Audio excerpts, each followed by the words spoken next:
Hello guys and welcome to Quick Solution. Today I'm going to show you how you can remove contact from Facebook Messenger. So if I'm going to open this application right here, Facebook Messenger, there is a list of the person that I have been talking to, and these are my chats.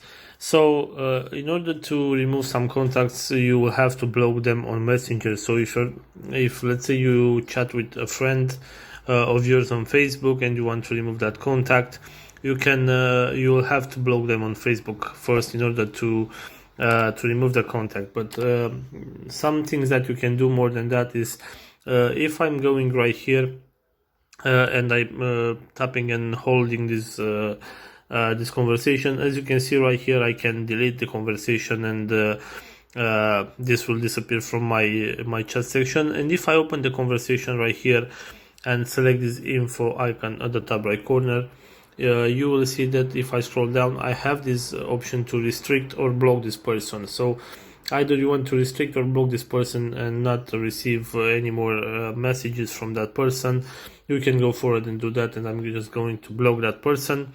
And as you can see, I have this option to block on Messenger or Facebook, and I'm just going to block it on Messenger.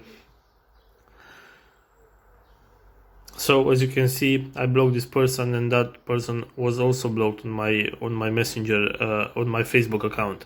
So guys, this is all for today. If you have enjoyed this video, don't forget to like and subscribe to the channel for more videos like this.